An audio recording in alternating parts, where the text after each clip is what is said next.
Hello and welcome to today's story. My name is Philip, and I like to dive deep into scary Asian stories and cover them in my videos. If you have an interesting story you want me to cover, let me know in the comments. I always read all comments. For now, let's get into today's story, where we have a few terrifying stories to share. And one of them takes us far from the busy streets of Asia, all the way to the quiet college town of Missoula, Montana. At first glance, the University of Montana feels like any other American campus. Tree-lined paths, brick buildings, students hurrying to class with coffee in hand. But once the sun goes down, certain corners of this campus whisper a much darker history. The kind of history that refuses to be buried, even after the building it was tied to no longer stands.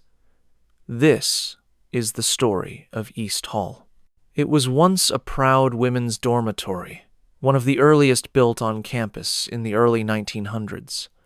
But beneath its brick and timber was a sadness that seeped into its walls.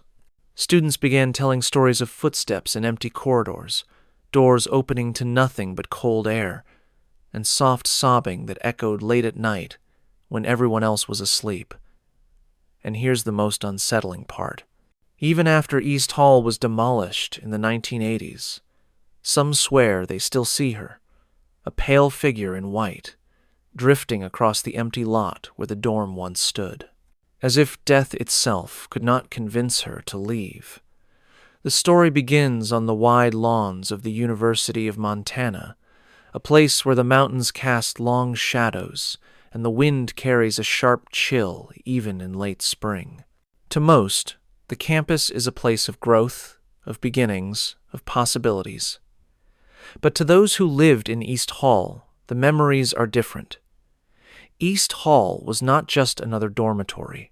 It was one of the oldest, a proud brick structure built when the university was still young, and Montana itself still carried the rough edge of the frontier. The main character of this tale is not one student, but rather a figure who became tied to the building itself. Some say she was a young woman who arrived from far away, leaving behind her family to chase an education in this new and isolated land. Montana in those days was not the bustling hub it is now. It was remote, lonely, and the winters were long and cruel. She is remembered only as a girl who could not carry the weight of that silence. According to whispers passed from student to student, she ended her life in her dorm room, leaving behind nothing but unanswered questions and the echo of her grief.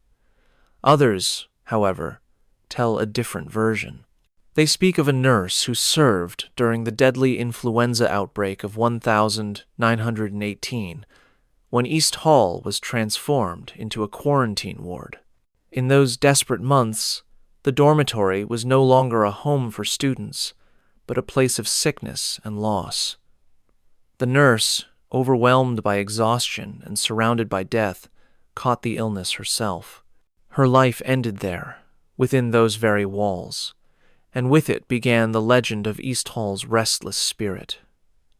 Whichever version is true, the result was the same. From the early years onward, East Hall earned a reputation that no other dormitory on campus carried.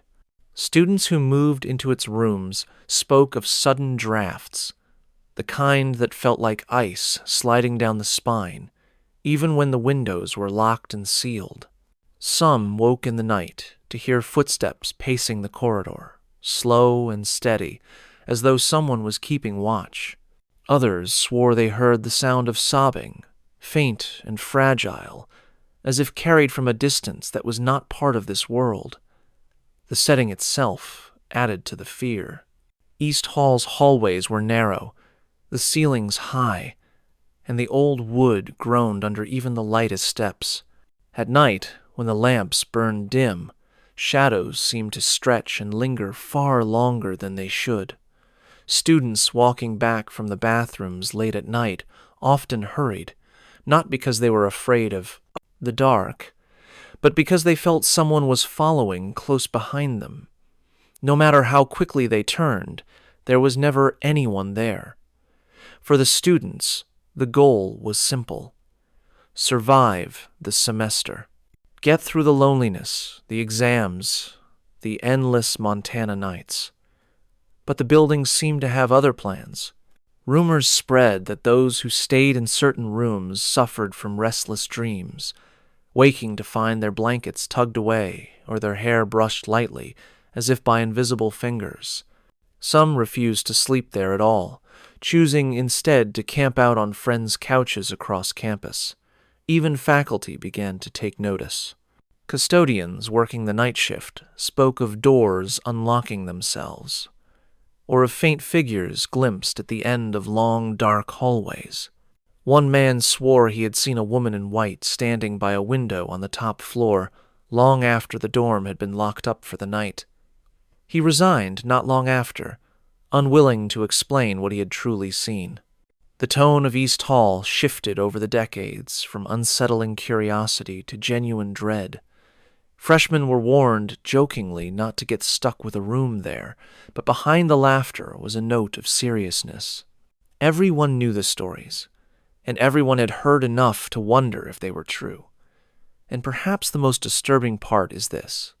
Even when the university finally demolished East Hall in the 1980s, hoping to erase the past, the ghost did not leave. Neighbors walking near the empty lot late at night still speak of her, a pale figure in white, wandering the place where the building once stood, as if searching for something she lost long ago. What exactly ties her to that place? No one knows. But the story suggests one chilling possibility. It was never about the building. It was about the sorrow, the isolation, and the final moments of a life cut short. A pain so deep it refuses to fade, haunting the campus still. It began, as most stories like this do, with something small, something that could almost be dismissed as nerves or coincidence. Students moving into East Hall often arrived with excitement, eager to claim their space, decorate the walls, and carve out their first taste of independence.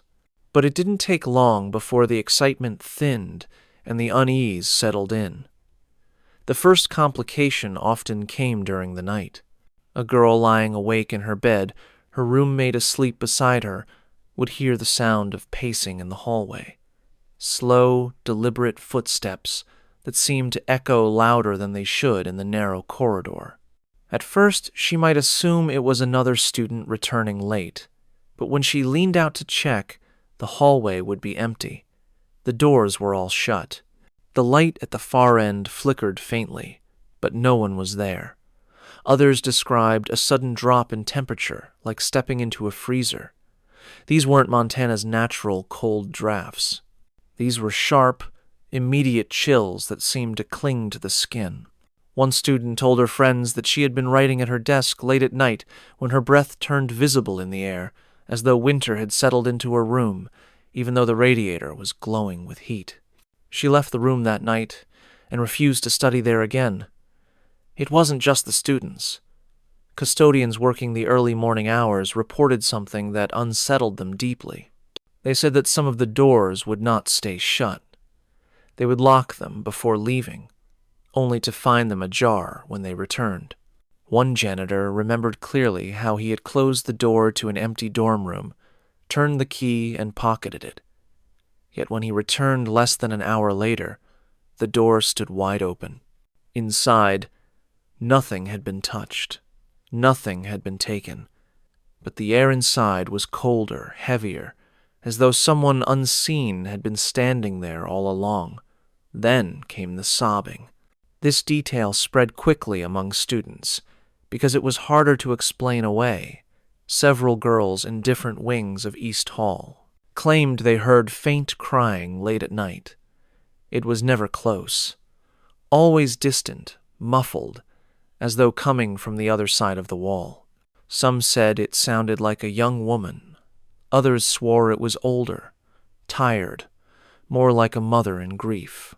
The sound would last only a few minutes, fading into silence before anyone could pinpoint where it came from. But once a student heard it, they couldn't forget it. They would listen at night for the return of those tears, dreading the moment when the silence broke again. Curiosity gave way to caution. A few students whispered that the sobbing always came from the same wing of the building, the one rumored to house the room where the young woman had ended her life. They dared each other to walk down the hallway at night, to press their ears against the walls and listen. Most refused. A few tried, but they came back pale and shaken, unwilling to describe exactly what they had heard. There was also the matter of the windows. East Hall's windows were tall and heavy, designed in an era before modern insulation. Yet, no matter how tightly they were sealed, students claimed icy drafts would slip through. Curtains fluttered in locked rooms, papers scattered from desks, and sometimes the glass itself rattled as though struck by an invisible hand. One girl swore she saw her reflection blur in the glass, shifting into a pale, unfamiliar face before snapping back to her own. She covered the window with a blanket the very next day and never looked at it again. Rumors spread fast, and the legend of East Hall began to grow beyond isolated incidents. It was no longer just footsteps or sobbing or cold drafts. It was the way people felt inside the building, a constant pressure, like being watched. Some described it as an invisible weight, pressing down on the chest whenever they entered certain rooms. Others said the air itself carried a smell, faint but unmistakable, the metallic tang of old blood, or the sweet sour stench of sickness. One night, a student nurse training at the university hospital cut through the campus after a late shift. She passed by East Hall and froze. In one of the upper windows, she saw a figure standing still. A woman in white, gazing out into the night. At first, she thought nothing of it, until she remembered the building was supposed to be locked at that hour. When she told others the next day, several nodded knowingly. They had seen her too, though none could explain why she remained. The complication deepened when students began connecting the stories. They realized the footsteps always seemed to stop in the same place, the end of the corridor near the sealed attic door. They noticed the sobbing was always heard at night, never in daylight, and they began to whisper that perhaps it wasn't just one ghost in East Hall. Perhaps it was both the lonely student who took her life and the nurse who died during the influenza outbreak. Two tragedies, layered on top of each other, bound forever to the same bricks and boards. The strange events were still subtle, still deniable. A skeptic could say it was old wood creaking, drafts sneaking in, or the product of tired imaginations. But those who lived inside East Hall, those who lay awake in the dead of night listening to sounds that should not exist, knew better. Something was there, something that did not belong. And while the danger had not yet revealed itself, the unease was growing. What started as footsteps, as cold air and sobbing voices, was becoming harder and harder to ignore. East Hall was not just a dormitory. It was a place of unfinished stories, of unanswered cries, and the students trapped within its walls were beginning to realize that whatever haunted the building was not content to remain silent forever. The whispers surrounding East Hall were unsettling enough, but it was when the events began to escalate that the fear truly took root. What had started as faint footsteps and fleeting chills began to grow into something far harder to dismiss. Students no longer joked about the ghost. They spoke about her in hushed tones, as if saying too much might summon her attention.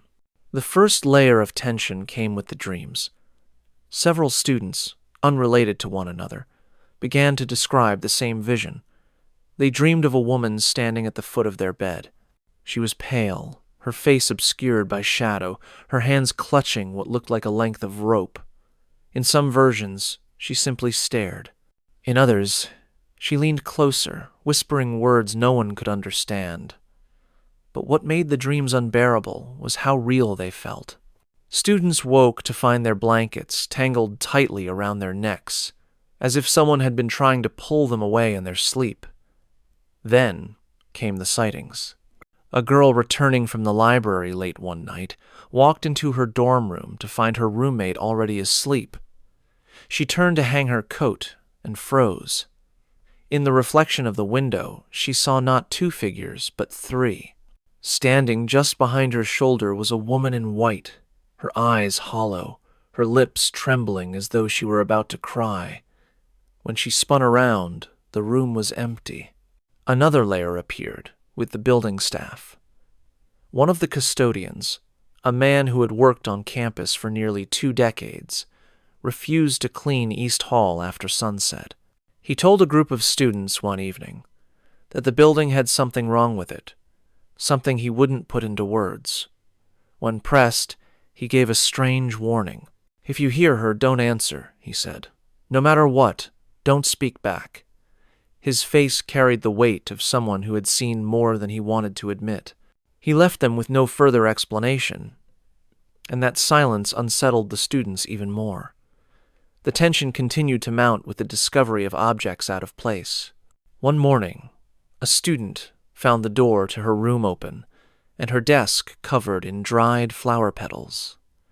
No one had entered, and her roommate swore she hadn't touched a thing. The petals looked old, as if pulled from a bouquet long dead, and the smell that lingered was faintly sweet, faintly rotten. Another girl discovered her hairbrush lying in the middle of the hallway, even though she had left it on her dresser. These weren't harmless pranks. The details were too strange, too specific, to be accidents. A conflicting character soon emerged in the form of a resident assistant. She was practical, no nonsense, and tired of hearing ghost stories. She told her residents to stop feeding each other's fears, insisting that old buildings creaked, drafts blew through, and imaginations ran wild under stress. But the students noticed something. Though she scolded them for their fears, she never stayed in the building at night. She always found an excuse to leave, claiming meetings, study groups, or visits to friends. Her absence spoke louder than her words, and the residents began to wonder if even she was hiding from what haunted East Hall. The sobbing also grew louder. What had once been faint and distant now echoed more clearly through the halls, as though the ghost's grief was intensifying. One group of girls huddled together in a dorm room, swearing they heard the crying move past their door, inch by inch, as if someone were dragging their sorrow through the corridor. None of them dared to open the door, and when the sound finally faded, they sat in silence until morning, too terrified to sleep. The strangest clue came when an attic door, normally locked tight, was found standing slightly ajar.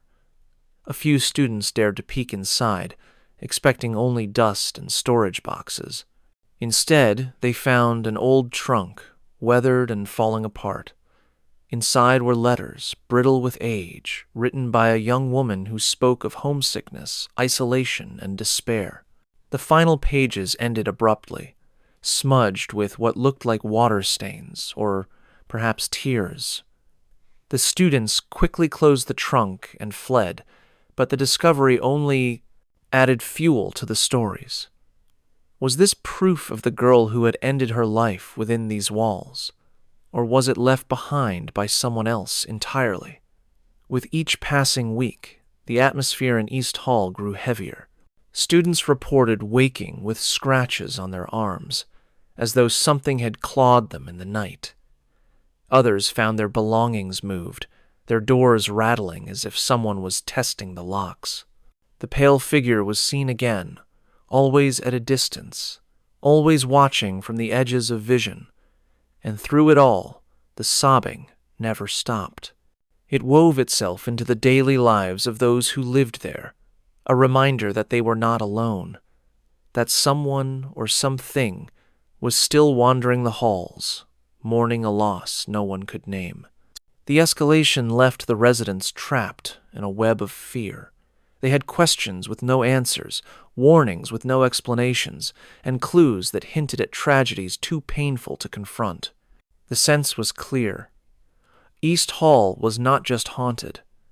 It was alive in its own dreadful way, feeding on the grief it contained, and the students were caught in its grasp. The breaking point came late one autumn night, when the winds howled down from the mountains and the leaves scattered across the empty campus. Inside East Hall, the atmosphere was thick, pressing against the students like an unseen weight. By this point, everyone in the building knew the stories, and most had already experienced something themselves. But no one was prepared for what happened that night. It began in the early hours of the morning. A group of girls were studying together in one of the common rooms, their books spread out across the table. They had gathered there for safety, unwilling to sit alone in their dorms after weeks of footsteps, sobbing, and icy drafts. The building was quiet, except for the creak of the old walls and the scratch of pens against paper. Then came the sound. At first, it was faint, like a floorboard shifting in the distance. But it grew steadily, louder measured footsteps echoing down the hallway toward them, heavy, deliberate, as though someone was dragging their feet. The girls froze, each glance flicking to the door, waiting for it to open. But it never did. The footsteps stopped just outside, then began to circle the room. Around and around, slow and steady, as if the walls themselves carried the sound. Suddenly, the lights flickered.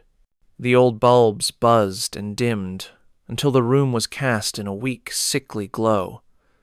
One of the girls swore she felt something brush against her arm, cold and damp, like the touch of wet cloth. Another gripped her chair so tightly her knuckles turned white, whispering that she could hear someone crying just behind her. But when she turned, there was no one there. They bolted for the hallway, desperate to escape, only to find it filled with the sound of sobbing, not faint anymore, not distant, but loud, raw, and broken, as though the building itself was weeping. The corridor stretched ahead of them, dark and endless, and through the flickering light, they saw her. At the far end of the hall, a figure in white stood perfectly still. Her head was bowed, her hair falling across her face, her shoulders trembling with grief. For a moment, the girls thought she was another student, but as they called out, the figure raised her head, revealing a face too pale, too hollow, the skin stretched thin over dark, sunken eyes. Her mouth opened as if to speak, but no sound came. Instead, the sobbing grew louder, now surrounding them from every direction. Panic set in. The girls tried to retreat back into the common room, only to find the door slammed shut behind them. They tugged at the handle, but it wouldn't budge, as if sealed by invisible hands. The figure at the end of the hall began to move, not walking, but gliding slowly forward, her bare feet never touching the ground. With each step she took, the temperature plummeted, their breath visible in the air, frost forming along the glass of the windows. One of the students screamed, her voice breaking through the oppressive silence, and at that moment the woman in white stopped. She tilted her head sharply, unnaturally, as if the sound had pierced through her sorrow. Then, to the horror of everyone watching, she raised her hand and pointed directly at them. The sobbing ceased. The hallway fell silent, and then came the sound of rope tightening, stretching, creaking from somewhere above them. They looked up to see the shadow of a figure swaying against the ceiling, the outline of a body hanging where no body should be. The students pressed against the walls, clutching each other, their hearts hammering, unable to make sense of what they were seeing. The door behind them burst open without warning, and standing there was the custodian who had once given his cryptic warning. His face was pale, his hands trembling as he held a bundle of dried sage and incense sticks, already lit and smoking. Without a word, he stepped into the hallway, waving the smoke toward the figure. The woman in white shrieked. The sound was unlike anything human, high-pitched and piercing, rattling the glass in the windows and forcing the students to cover their ears. Her form began to flicker, twisting between solidity and smoke, her pale face stretching into something grotesque, almost skeletal. She reached out with both hands, her fingers elongated, claw-like, grasping toward the custodian. But he did not falter. He continued to wave the smoke, muttering words too low for the students to hear. The figure writhed, her sobs now replaced by a guttural moan, as though the act of forcing her away tore her apart. For a moment it seemed she might lunge forward, but then, with one final scream, her body collapsed into a shroud of mist that evaporated into the air. The hallway fell silent once more. The lights steadied. The frost melted from the windows. The only sound left was the ragged breathing of the terrified students. The custodian lowered the incense, his face ashen, sweat dripping from his brow. He glanced at the students, his voice low and urgent. "I told you," he whispered. "Don't answer her. Don't ever answer her." The girls, too shaken to respond, simply nodded, their eyes wide with fear. For the first time, they realized the stories weren't just rumors or campus legends. East Hall was alive with something far darker, something bound to the sorrow of the past. And now they knew, whatever haunted those halls did not simply want to be seen, it wanted to be acknowledged. That night, their understanding of the building shifted forever. This was no harmless ghost. This was a presence with power, a grief so consuming it reached across time to pull others into its pain. And though the custodian had driven it back, the students could not shake the feeling that she was not gone, only waiting. The night after the confrontation, East Hall felt different. The students who had witnessed the pale woman and the shrieking collapse of her form could not bring themselves to sleep. They sat huddled together, staring at the locked door, waiting for footsteps that never came. It was as though the ghost had been driven back, but the silence was not comforting. It was too heavy, too deliberate, as if the building itself was holding its breath. By morning, the custodian who had appeared with the incense returned. He didn't speak immediately. He sat with the girls, his eyes fixed on the floor, his hands trembling as he rubbed the ash from the burned sage between his fingers. At last, when the students could no longer hold their questions back, he gave them an answer, though not the one they wanted.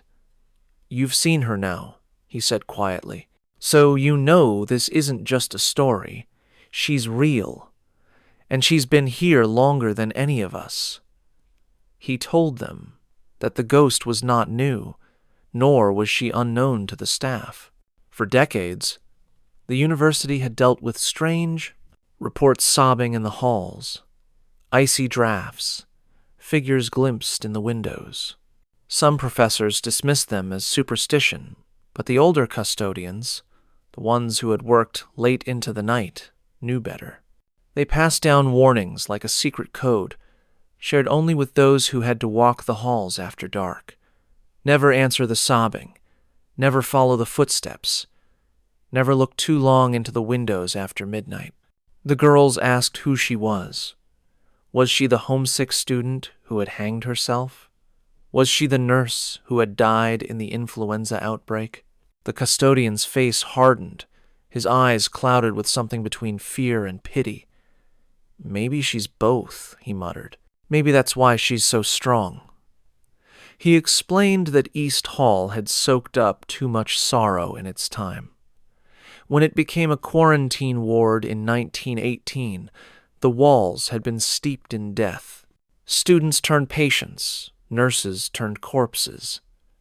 When it returned to being a dormitory, It carried all that grief within its bones.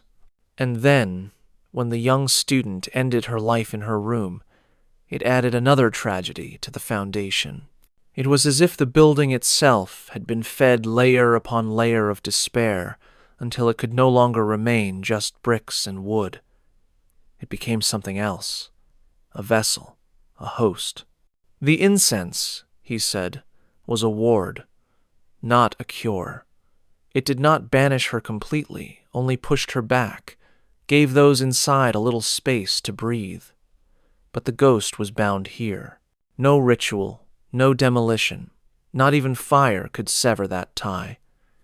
"We tore the building down," he whispered, "and she stayed. You can still see her on the lot sometimes.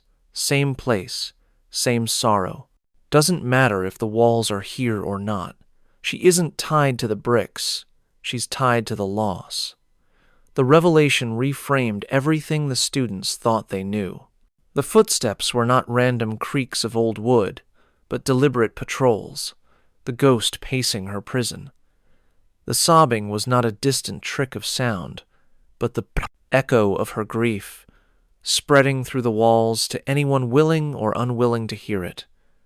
The cold drafts were not simple leaks in the windows, but the touch of something that did not belong in the living world.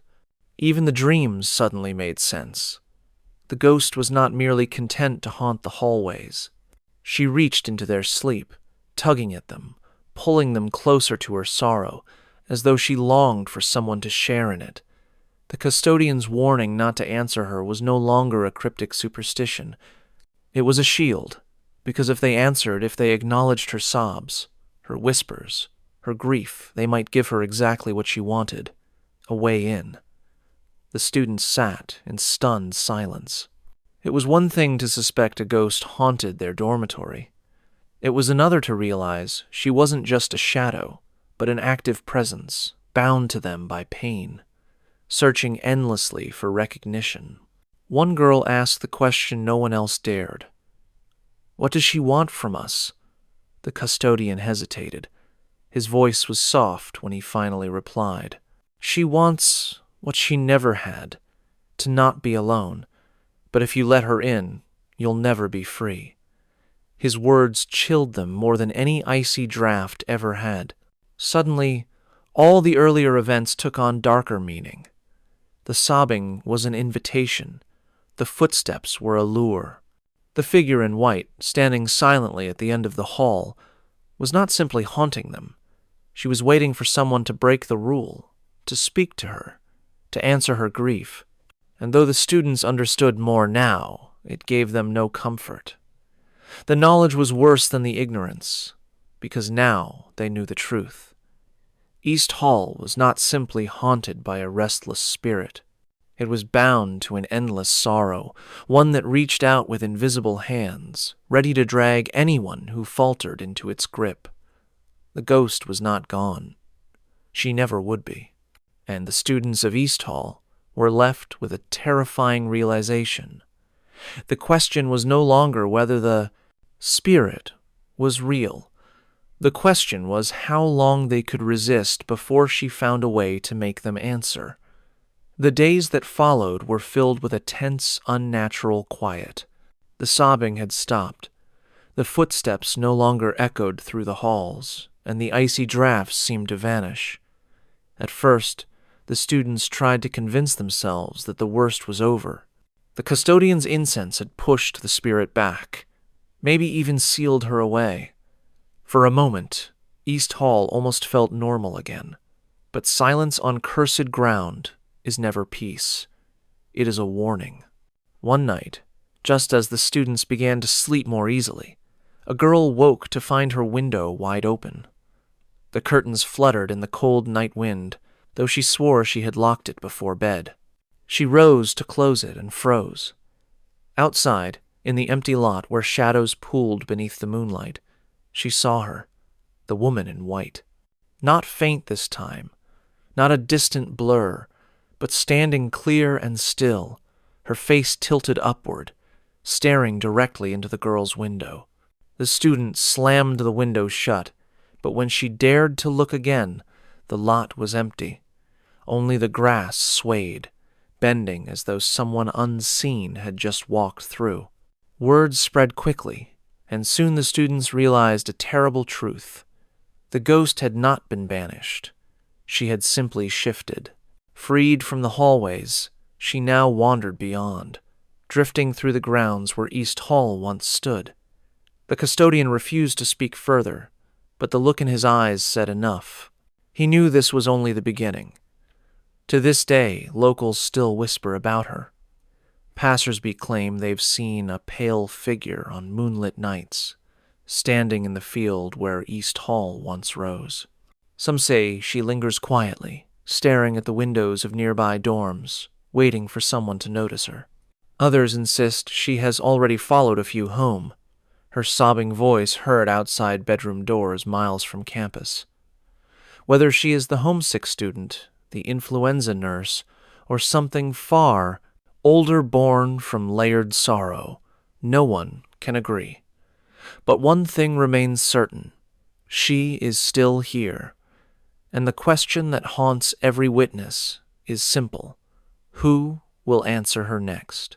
The ghost of East Hall may have vanished with the building, but her story lingers as proof that some tragedies refuse to fade, no matter how much time or distance is placed between them.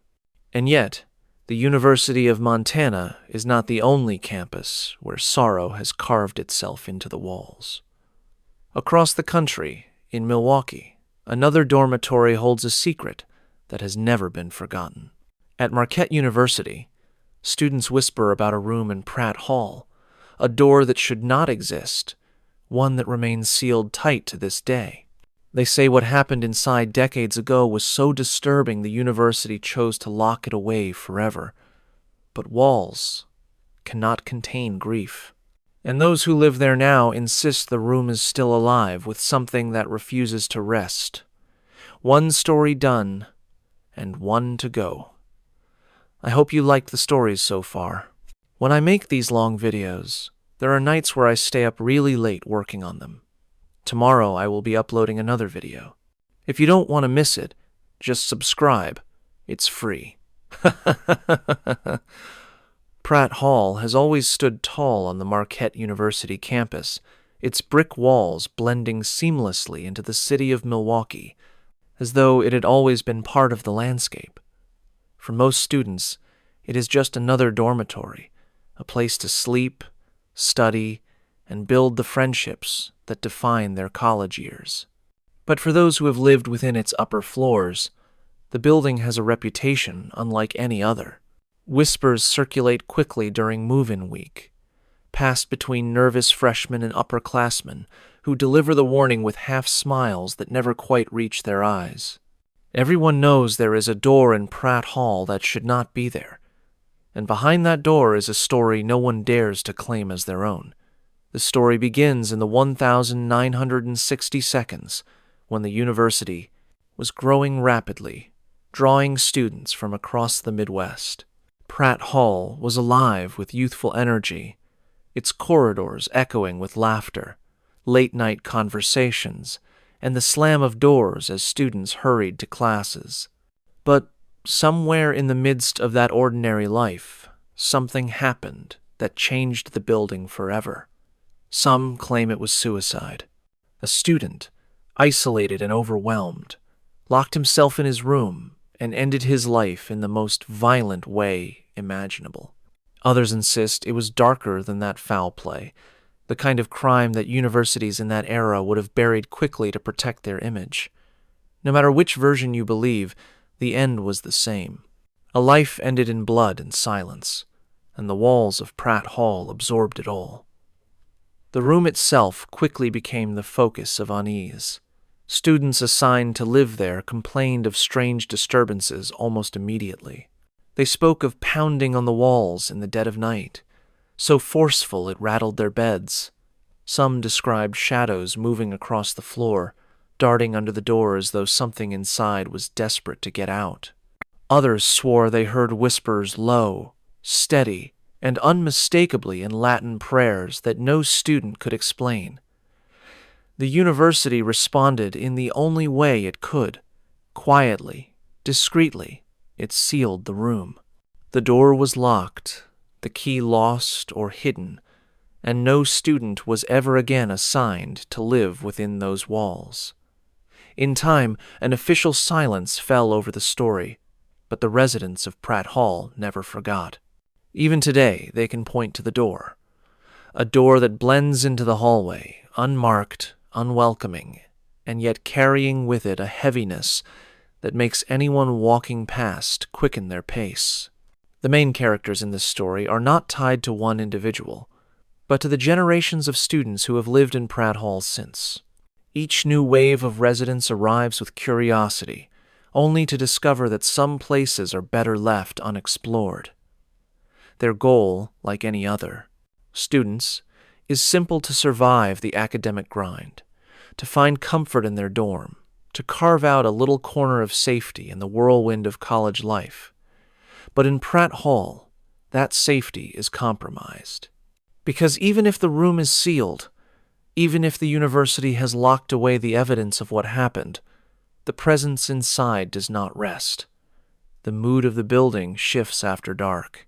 The laughter and chatter fade, replaced by the creak of old floorboards and the occasional slam of a door down an empty corridor.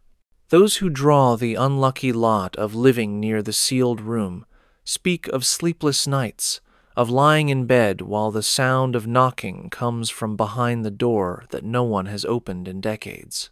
They whisper about hearing voices that do not belong to their neighbors. A low chant, repeating words they do not understand, until the hair on their arms rises and their hearts race. It is this atmosphere, heavy and expectant, that defines Pratt Hall. A place meant to be home, turned instead into a stage where the past refuses to let go. Students arrive with the hope of belonging, of finding friends and memories. But they soon realize that Pratt Hall is different. It is a dormitory with a secret sealed behind wood and brick, a secret that continues to bleed through the cracks, reminding everyone who passes that some doors remain closed for a reason. The first complication in Pratt Hall always seems to begin with sound. Students moving into the building expect the usual chaos of dorm, life, music echoing down hallways, laughter spilling from rooms, the slam of doors late at night. But those assigned to the upper floors, where the sealed room rests, report something different. It begins subtly, small enough to brush off, but persistent enough to grow impossible to ignore.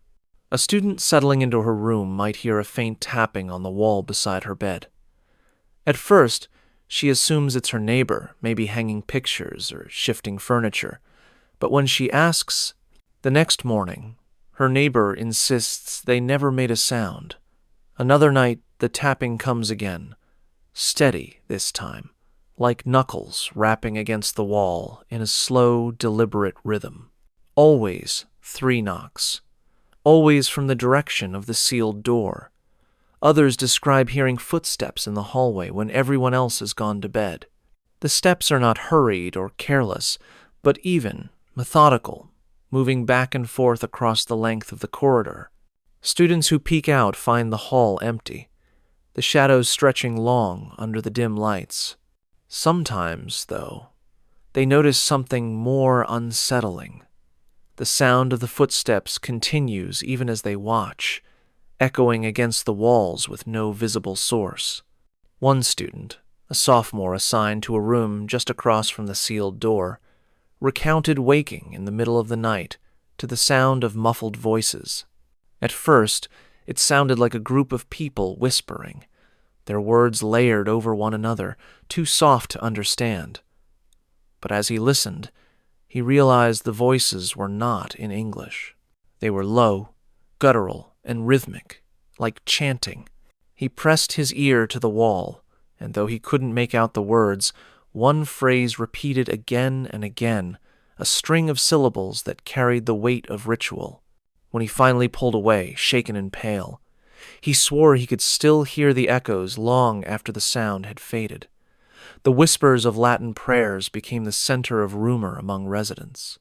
Some said they were protective prayers, meant to keep something inside the room from escaping. Others insisted they were pleas for forgiveness, the desperate remnants of the student who had died there. Whatever the case, the fact remained, students had no explanation for why ancient, sacred words would seep through the cracks of a room that was supposed to be sealed and empty. The first truly unnerving event came one stormy night when the building's power flickered. A group of students were studying in the common lounge, their laptops glowing in the dim light. As the storm rattled the windows, the hallway outside echoed with a loud, jarring sound. It was banging heavy fists pounding against the sealed door, so forceful the entire corridor shook. The noise continued for nearly a minute before stopping as abruptly as it began. When the students worked up the courage to investigate, they found nothing unusual. The sealed door looked the same as always, its surface unmarked.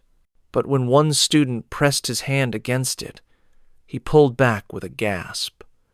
The wood was ice cold, colder than the storm outside, as though something within was draining the heat from the very air. From then on, even the skeptics began to hesitate when walking past that hallway. Another obstacle appeared in the form of staff silence. When students reported the disturbances, the residence advisors brushed them off, insisting old buildings made strange noises, but their eyes betrayed them. One RA, usually confident and dismissive of ghost stories, became visibly shaken when asked about the sealed door. She warned the students to let it go and refused to discuss it further. Her reaction only fueled the unease, suggesting she knew more than she was willing to say. The presence of the sealed room began to affect daily life. Students studying nearby felt a constant heaviness, as though the air itself was thicker. Some reported headaches that vanished the moment they left the floor. Others swore their dreams grew darker, filled with flashes of shadows darting across rooms, or the sensation of being watched from the foot of their beds. The strangest moment came when two friends, walking back late from the library, paused outside the sealed room. They joked about knocking, daring each other to test the legend. Finally, one of them tapped 3 times against the wood. For a moment, nothing happened. Then, from within, came 3 knocks in return, slow, deliberate, echoing their rhythm exactly. The friends bolted, their laughter replaced by panic, unwilling to admit what they had just heard. By morning, they told themselves it had been the wind, or maybe another student hiding down the hall. But deep down, they knew the truth. The sealed room was not empty. It had never been empty. The first complication left the residents of Pratt Hall unsettled. The sealed room was no longer just a story passed down by upperclassmen. It was something they could hear, something they could feel, something that pressed against the edges of their daily lives. It was a question with no answer, a presence that defied the silence the university tried to enforce. And though no one yet understood what truly lingered inside, one thing was becoming clear. Whatever was locked behind that door had not been forgotten. It was awake, and it was listening. The first signs of unease in Pratt Hall were strange but still dismissible knocks, whispers, and the cold touch of unseen drafts. But the events did not stop there. Instead, they grew more complex, more layered, as though the sealed room itself grew restless with each passing night. What began as whispers became voices. What began as knocks became violent pounding. And what began as curiosity turned into fear. The second strange event unfolded when a group of students living near the sealed room decided to test the legend. They gathered late one night, their phones recording, daring one another to knock on the forbidden door. At first, nothing happened. Then, as the laughter of nervous excitement filled the hall, the sound of scratching came from within. It was faint at first, like fingernails brushing wood. But soon, it grew louder, deeper, as though claws were raking across the inside of the door. The students scattered, their bravado gone. When they returned the next day, the door bore no marks, no scratches, no dents, only a strange, lingering smell, faintly metallic, like old blood. From that point on, the floor carried a tension that could not be ignored. Residents avoided walking near the door. Some took longer routes just to keep their distance, but avoidance didn't help because the disturbances began to spread beyond the sealed room. One girl reported waking in the middle of the night to the sound of whispering inside her own room. When she turned on the light, there was no one there, but the whispering didn't stop. It circled her, moving from one corner to another, too low to understand, but unmistakably Latin. Another student described shadows passing under his door, long and thin, as though someone was pacing in his room while he lay paralyzed in bed. Amid this chaos emerged a conflicting character. A professor in the theology department, known for his interest in folklore, heard about the renewed activity from one of his students. Instead of dismissing it, he leaned in, feeding the legend.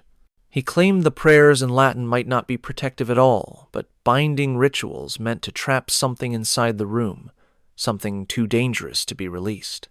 His theory spread like wildfire among the residents, twisting fear into obsession.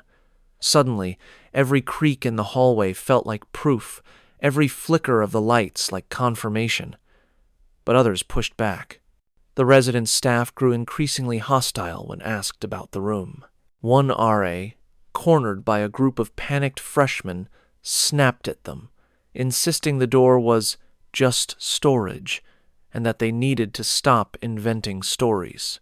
Yet her voice shook, her hands clenched into fists, and when she thought no one was looking, she avoided that section of the hallway entirely. Her denial only added another layer of fear. Why deny so fiercely unless there was truth to the rumors? Then came the strange clue. One night, during another storm, the power flickered and went out entirely, plunging the hall into darkness. As students scrambled for flashlights and phones, a glow appeared under the sealed door. It wasn't the pale spill of emergency.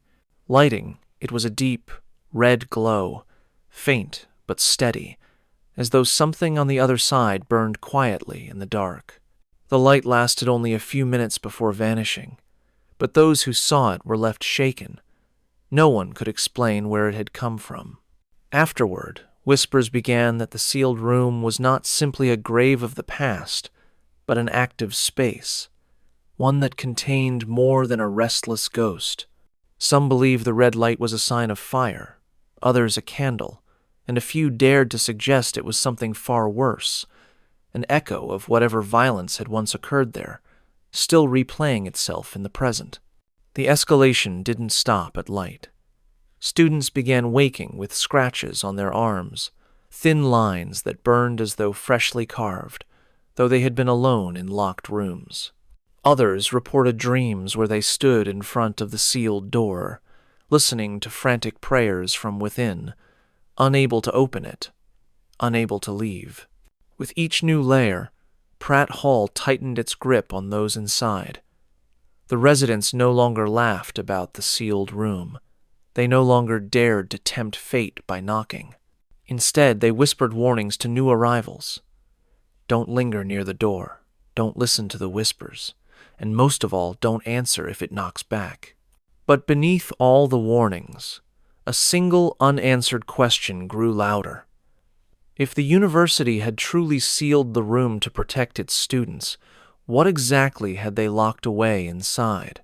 And if the scratching, the chanting, and the red glow were anything to go by, was the lock strong enough to keep it there forever?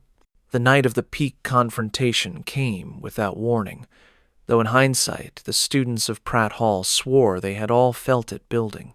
The air on the upper floor had been heavy for days, pressing down on the residents with a suffocating weight that made it hard to study, hard to sleep, hard even to breathe. The sealed door seemed to radiate unease, as though the silence behind it was not empty at all, but waiting. It began with the knocking. Unlike before, when the sound came as soft taps or sudden thuds, this time it was relentless. A booming, rhythmic pounding shook the entire corridor, rattling the lights overhead and sending vibrations through the floor. Students poured out of their rooms, their faces pale, their voices trembling with confusion. Some clutched their phones, recording shaky footage, though the videos later captured nothing but darkness and muffled panic. Then the chanting began. Deep, guttural voices spilled from the sealed door, louder than any whispers before. They rolled through the hallway like a wave, thick with a language that few recognized but everyone felt. Latin, the same prayers students had claimed to hear in fragments, now chanted with a force that left no doubt. The sound was layered, as though a dozen voices spoke at once, echoing off the walls until it seemed the entire building was vibrating with the ritual. The residents stood frozen, torn between running and listening. The RA, usually dismissive, shouted at everyone to return to their rooms. Her voice cracked, betraying the fear she had tried so hard to hide. But no one moved. Their eyes were fixed on the sealed door, on the shadows shifting beneath it, long and jagged, sliding across the floor as though something massive paced inside. The lights flickered violently, plunging the hall into strobing flashes of brightness and shadow. With each flicker, the students swore they saw shapes moving just beyond the edges of vision, figures pressed against the walls, faces stretched in silent screams, hands clawing at the air as if trying to escape.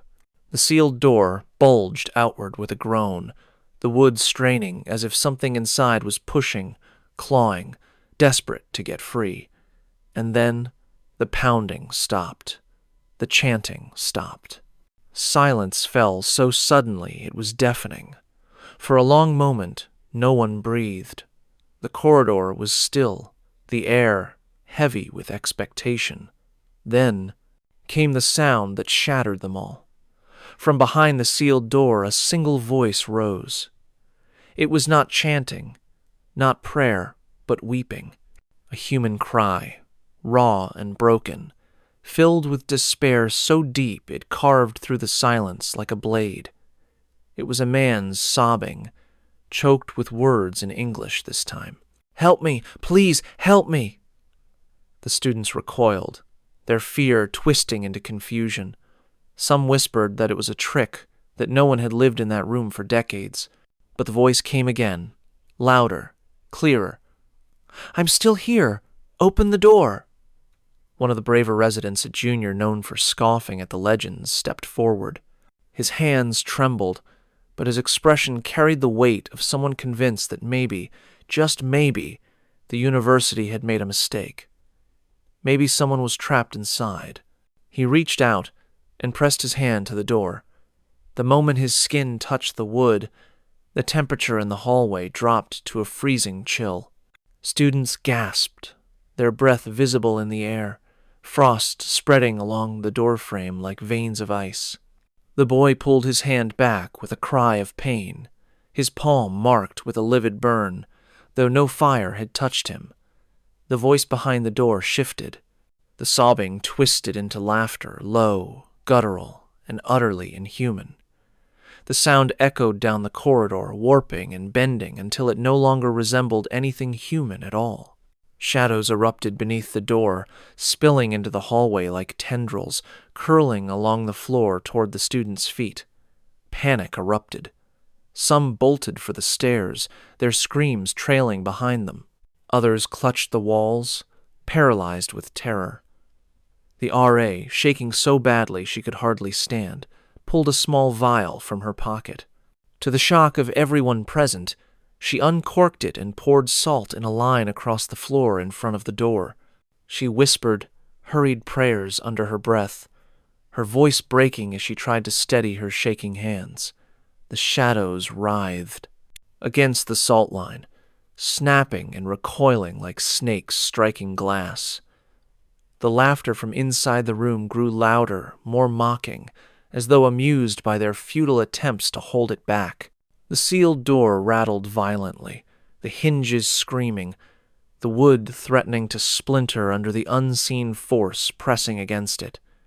And then, just as suddenly as it had begun, it stopped. The shadows withdrew. The laughter cut off. The hallway fell still, the only sound the ragged breaths of terrified students. The R.A. dropped the vial, her face pale and wet with sweat. "It's not just a ghost," she whispered, her voice so faint it was almost lost. "It's something worse. That room isn't sealed to protect us from the past. It's sealed to keep what's inside from getting out." The students stood in silence, their perspective shattered. They had come to Pratt Hall expecting a dormitory, a place to live and learn. But now they knew the truth. They weren't sharing their hall with a restless spirit. They were living beside a prison. And the thing inside had just reminded them how thin the lock on its cage really was. When dawn finally broke over Milwaukee, Pratt Hall looked ordinary again. Students shuffled to classes, some yawning, some clutching coffee, the building's red brick catching the soft light as though nothing had happened. But for those who had been in the hallway the night before, everything had changed. They had seen the shadows. They had heard the laughter. They had watched the door itself strain against whatever pressed from within, and none of them could shake the sound of that voice, first begging for help, then mocking them with inhuman glee. By mid-morning, rumors had already spread through the dorm. Some exaggerated the details, others downplayed them, but the core truth remained. The sealed room was no longer silent. And when the R.A., the same one who had poured salt across the floor, was confronted by terrified residents, she finally spoke words she had clearly carried for far too long. Her voice was quiet, steady at first, though her eyes betrayed a deep unease. The room was never sealed because of a tragedy. At least, not only because of that. The official story is convenient. Suicide, foul play, whatever they decided fit the narrative. But the real reason— She paused, as though the words themselves were dangerous.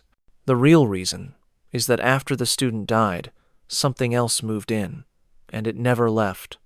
The residents pressed her for details, desperate for answers to the chaos they had endured. She explained that years ago, long before any of them had arrived, reports of strange activity in the room had become impossible to ignore. Not just whispers or knocks, but possessions of a sort.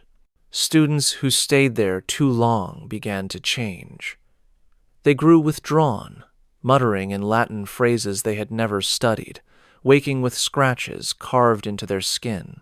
One girl had been found kneeling by her bed for hours, hands clasped in prayer, her eyes wide open and unblinking, whispering words of penance to something no one could see. The university acted quickly, sealing the room and covering it with silence. Officially, they spoke of tragedy, of respect for the past. Unofficially, they wanted the legend buried. But not everyone complied. The staff who worked late at night, the custodians, the older RAs, they knew more. They passed down warnings and whispers. Don't linger near the door. Don't listen too closely. Don't ever knock. It wasn't superstition. It was survival. The RA's confession reframed every strange event the students had endured. The pounding on the walls wasn't random noise. It was the thing inside testing its prison, reminding them it was still there. The Latin prayers weren't protective words whispered for their safety. They were rituals meant to bind, to cage something that belonged elsewhere. And the red glow beneath the door, a flare of the power that had never been extinguished, only suppressed. One student asked the question that hung heavy in every mind. If the room is sealed, how is it still reaching us? The RA hesitated, her hands trembling as she folded them in her lap. Because the seal is old. It was never meant to last forever. Every time you hear the knocks, every time you hear the voice, it's because the barrier is thinning. The more attention you give it, the more power it has. That's why the university tells us to deny everything. The more you feed the story, the closer it gets to being free. The words sank in like ice. Suddenly, all the earlier experiences took on a sinister new light. The scratches that appeared on students' arms were not accidents. The whispers in their rooms were not simple echoes. They were signs of something reaching through the cracks, clawing for release. And by gathering in the hallway, by listening, by reacting, they had given it what it wanted most: acknowledgement. Another student, pale and shaking, recalled the moment he had knocked on the door weeks earlier, only to hear 3 knocks in return. He realized now it had not been a trick, not another student playing along. It had been an invitation, and by answering, he had told the thing inside that someone was listening. The RA's final warning was more chilling than all the rest. It doesn't want to hurt you right away. It wants you to answer, to invite it out. That's why it cries. That's why it begs. It pretends to be the student who died, or a voice in need, because it knows compassion is the easiest way in. But if you open the door, or worse, if you speak back, it won't be the student you're helping. It'll be something else entirely. The student sat in stunned silence, the weight of her words settling into their bones. For weeks they had thought of Pratt Hall's sealed room as a haunted space, the lingering sorrow of a life cut short. But now they understood it was more than that. The tragedy may have been the beginning, but something darker had taken root. Something that used grief as a mask, despair as a lure, waiting patiently for someone to make the mistake of answering. And with that revelation, the question shifted. No longer was it what happened in the sealed room. The real question was far more terrifying. How long could the seal hold before the thing inside no longer needed permission to get out? In the days that followed, Pratt Hall seemed to retreat into uneasy quiet. The pounding stopped. The chanting faded. Even the shadows beneath the sealed door appeared to vanish, as though whatever lingered inside had finally been forced back. Some students dared to hope that the storm had passed, that the RA's salt line and whispered prayers had worked. But beneath the surface, fear only deepened. Silence, in a place like Pratt Hall, never meant peace. It meant waiting. One night, just before winter break, a group of residents returned late from the library. The halls were dim, the air heavy with the stillness that had settled since the confrontation. As they climbed the stairs, they noticed something strange. The sealed door, the door that had never budged in decades, stood slightly open. Not wide, not obvious. Just enough that the darkness inside bled into the hall, like ink spreading across paper. No one dared approach. They stood frozen, their stomachs twisting, waiting for movement, for sound, for anything. But nothing came. Only that narrow crack, silent and black, like the pupil of an eye staring back at them. By morning, the door was sealed again, locked tight, the faint line of salt still scattered before it. When the students tried to tell others what they had seen, they were met with nervous laughter or quiet warnings not to stir the rumor mill. But their eyes betrayed the truth they had seen it too. The legend of Pratt Hall only grew after that. Residents whispered about the night the door opened, about the darkness that watched them from within. Some swore they still hear knocking in the small hours, fainter now, but steady. Others claim the prayers have returned, not from behind the door this time, but from the walls of their own rooms. And so the question remains, unanswered and gnawing. If the sealed door could open once, even for a breath, What will happen when it opens again? And when it does, will the thing inside be waiting to beg or to finally step free? I hope you enjoyed these stories. Tomorrow we will be uploading another terrifying story about. Feel free to subscribe and put on your notifications to never miss another scary video. I upload almost every day. Wish you all the best.